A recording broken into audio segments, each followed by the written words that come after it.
एक छोटे से शहर में घने जंगल के बीच में बसा एक भूतिया घर था जिसे लोग भूत घर के नाम से जानते हैं। इस घर का एक ऐसा काला इतिहास है जिसके बारे में कुछ ही लोग बात करने की हिम्मत करते हैं।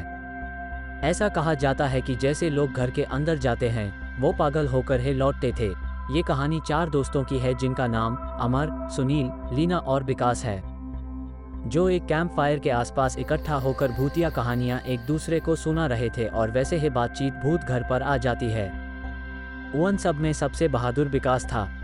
वो सुझाव देता है कि उनको उस घर पर जाकर देखना चाहिए। शुरुआत में साथियों का इच्छा नहीं था उस घर पर, लेकिन विकास के दबाव के कारण वो लोग सहमत हो गए। वो लोग शाम के समय में भूत घर पहुंचते हैं। बाहरी हिस्सा डरावना पेड़ पौधों से ढका हुआ है और खिड़कियां खोखली आंखों जैसी अंधेरी हैं। अंदर का हिस्सा धूल मिट्टी और मकड़ी के जाले से भरा है और हवा दूर गंध से भरी हुई है। वो उस घर की तलाशी लेने के लिए अलग हो जाते हैं। अमर को एक कमरे में एक पुरानी डेयरी मिलती है। लीना को एक बच्चे का बेडरूम मिलता है जिसमें खिलौने धूल से भरे हुए हैं। सुनील और विकास को एक छिपा हुआ तहखाने का दरवाज़ा मिलता है जिसमें अजीब आकार लिखी हुई थी। बहुत ही डरावना माहौल बन गया था। वो लोग अजीब आवाज़ें सुन रहे थे और बहुत ही ज़्यादा डरे गए थे। जिज्ञासा उन्हें तहखाने में ले जाती है। अंदर उन्हें एक गुड़िया और मानव त्वचा जैसी दिखने वाली एक किताब दिखा। अमर डेयरी को पढ़ता है जिससे पता चलता है कि घर पर एक औरत रहती थी जिसका नाम मोहिनी देवी था, जो दुष्ट आत्मा को बुलाने के लिए काला जादू करती थी। लेकिन एक दिन उसने ऐसी शक्ति को बुलाया जिसे काबू करना उसके लिए असंभव था।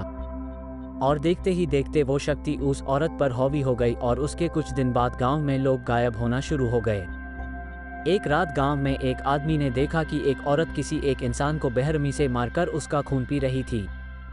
इस मंजर को देखकर वो भागकर गांव में जाकर सबको ये खबर देता है।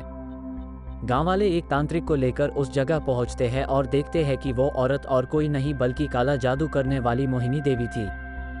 उसी वक्त गांव वालों ने पकड़ के इस औरत को बांध दिया और तांत्रिक ने 12 घंटे की यज्ञ के बाद कहा कि ये शक्ति अभी तो कमज़ोर है पर यह शक्ति बिना किसी बलि के नहीं जाएगी। लेकिन तांत्रिक ने यह भी कहा कि इस शक्ति को कैद भी किया जा सकता है।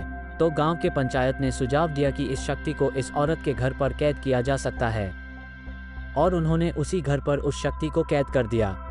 दूसरी तरफ विकास को कुछ आवाज़ आती है और वो उस आवाज़ की तरफ जाने लगता है।